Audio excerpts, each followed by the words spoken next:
Hello guys, good morning. তোমরা সবাই কেমন আছো? আশা করি তোমরা সবাই খুব ভালো আছো। তো আজকের ব্লগটা আবার স্টার্ট করছি। এখন বাজে হচ্ছে 10টা। আমাদের এতক্ষণ ধরে আমি বাবা দিশা সব গল্প করছিলাম।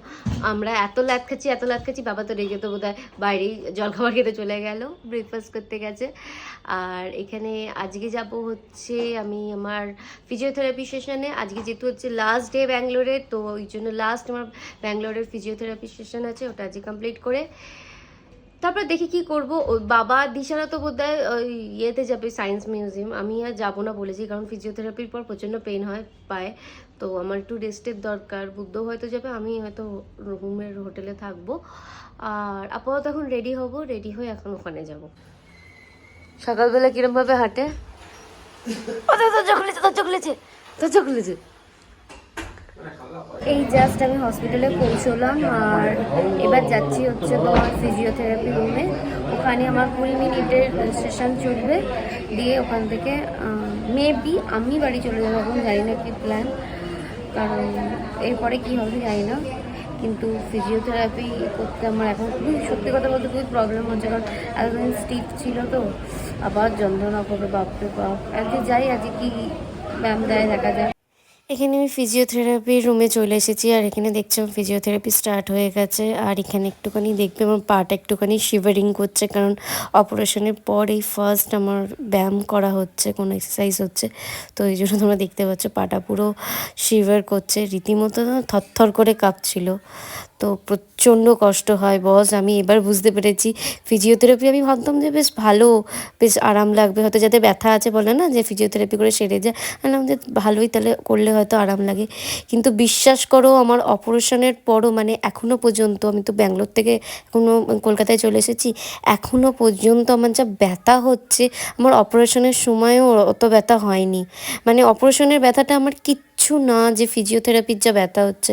আর এখানে দেখতে পাচ্ছ নি বেন্ডিং করাচ্ছে, কারণ আমার পাটা এতদিন যেহেতু স্ট্রেট ছিল, তো ওখানে স্টাক হয়ে গেছে। এখানে মেশিনের সাহায্যে আমার নি বেন্ডিং করছে, এখানে 40 ডিগ্রি অ্যাঙ্গেলে করছে। কিন্তু কলকাতায় এসে তো আমাকে ম্যানুয়ালি হচ্ছে, কিন্তু বিশ্বাস করো এত হাড়ের যন্ত্রণা, মানে আমি থাকতে পারছি না।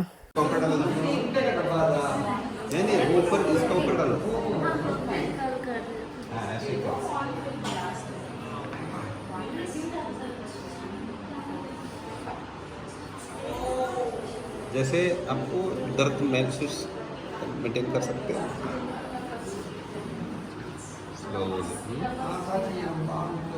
अब ऐसे बैठे बैठे এই জাস্ট আমার ফিজিওথেরাপি কমপ্লিট হলো, দিয়ে এখন আইস প্যাক লাগাচ্ছি, দিয়ে এবার এখন খাবো। আমরা ফার্স্টে হয়েছিলাম বিরিয়ানি খাবো, দিয়ে এখন অনেকটা লেট হয়ে যাচ্ছে, তো ওই জন্য আমরা ক্যান্টিন থেকে কিনে নেবো। কিন্তু পায়ে ভীষণ ব্যথা হয়েছে বা, তবে আমি এটা দেখলাম যে আগে একদমই যেমন পা নাড়াতে পারছিলাম না, তার থেকে এখন আমি একটু পা নাড়াচ্ছি, আর একটু আস্তে কথা বলছি, কারণ আশেপাশে সবাই আছে, সবাই নিজের কাজ করছে। যেহেতু এটা প্রফেশনাল জায়গা, আমি বেশি কাউকে দেখাচ্ছি না, ওই জন্য ঘুরিয়ে ঘুরিয়ে তোমার দেখতে হবে জায়গাটা। আমি যেখানটা বসে আছি ওইটুকুনি তোমাদের ওই জন্য দেখাচ্ছি। এখানটাতেই আমি মোটামুটি করেছি। আর তবে হ্যাঁ, আগের থেকে একটু রিলিজ লাগছে, শুধুমাত্র 2 দিন হয়েছে। এটা এখন 3-4 মাস তো বটেই, আমাকে এটা কন্টিনিউ করতে হবে। আর এই আর কি, আর সাথে ব্যথা।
একজনকার লুজ মোশন স্টার্ট হয়ে গেছে।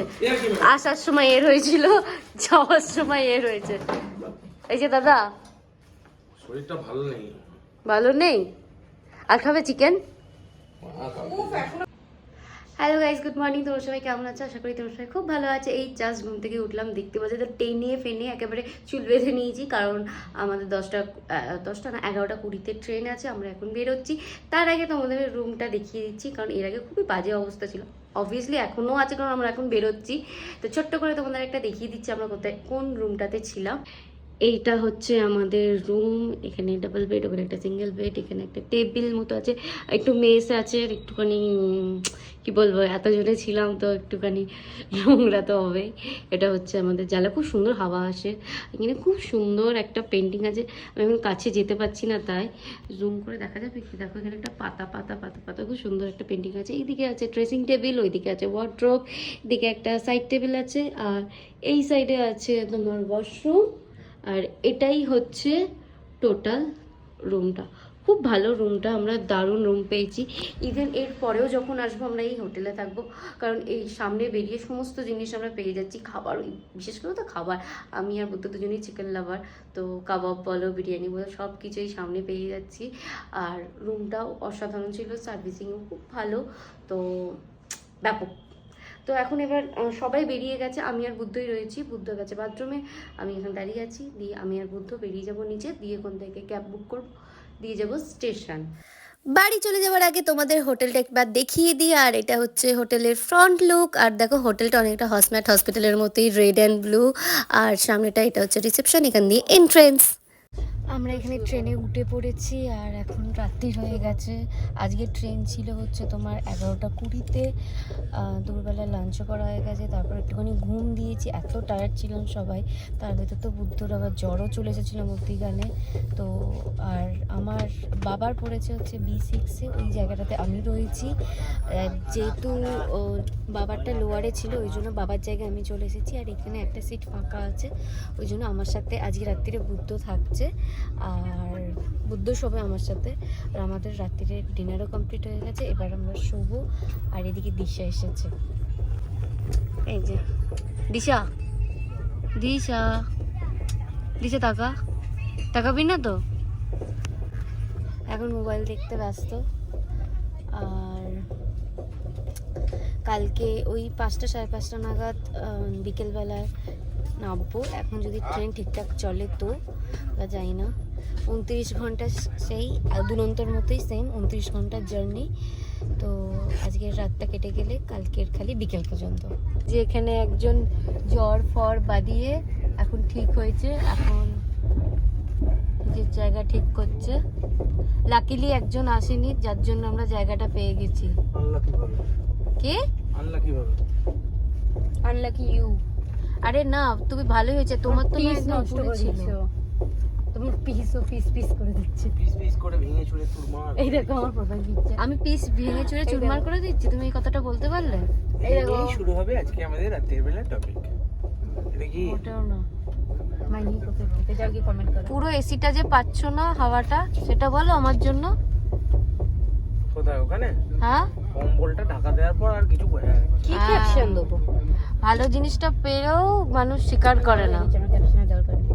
এখানে একজন আর এখানে একজন, দুজনেই ফালতু। আমার যায় আসে না, তারপর আমার নামে বলতে থাকে। এই আবার ডেকেছে, আবার ডাক দিয়েছে, কিরম লাগছে। বুঝতে তো কিচ্ছু না, যাতে তুমি কথা বলো ওর জন্য। আমার গলা ব্যথা করছে। প্যারাসিটামলটা খাও শিগগিরই, আবার রাত্রিরে খেয়ে শো। দে তো। প্যারাসিটামল তো কেন দেবো? ডায়লগ মারলে না? দে। হ্যাঁ। ট্রেন থেকে নেমেই আমি আমার শ্বশুরবাড়ি চলে গেছি। ওই জন্য তোমরা দেখতে পাচ্ছ বুচার জন্মদিন। ট্রেনের পরেই তোমরা হয়তো দেখবে যে বুচার জন্মদিন হচ্ছে, তোমাদের হয়তো কনফিউশন হয়ে যেতে পারে। ওই জন্য কনফিউশন ক্লিয়ার করার জন্য তোমাদের আমি বলে দিলাম, কারণ সেদিনকে ছিল হচ্ছে বুচার জন্মদিন। 8 ফেব্রুয়ারি আমাদের বুচা 1 বছরের হয়ে গেছিলো, ওই জন্য বার্থডে সেলিব্রেশন হয়েছিল। আর আমাদের আসতে অনেকটা লেট হয়েছিল, কারণ আমাদের ট্রেনের টাইম ছিল হচ্ছে 6টায়, কিন্তু আমাদের ট্রেন এসেছে তোমার 7টা বেজে গেছে। তারপর ওখান থেকে বাড়ি পৌঁছতে তো আরও 9টা বেজে গেছে। ওরা আমাদের জন্য সবাই ওয়েট করছিল। আমরা গিয়ে যাওয়ার তারপরে ও কেক কাটা হয়েছে, তাই ছোট্ট করে আমি যেটুকুনি পেরেছি একটু ভিডিও করে নিয়েছি। তোমরা হয়তো কনফিউশন হয়ে যেতে পারো, ওই জন্য তোমাদের আমি ভিডিও করে দিলাম। এডিট করতে করতে এখন দেখছি যে আমি ওই পার্টটা আমার তোলাই হয়নি, যে ট্রেন থেকে নেবে আমি গেছি, তো ওই জন্য তোমাদের আমি বলে দিলাম। কেকটা আসলে এতক্ষণ ধরে বাইরে রয়েছে তো। সাউন্ডটা বন্ধ করো না, ভিডিওটা। হ্যাঁ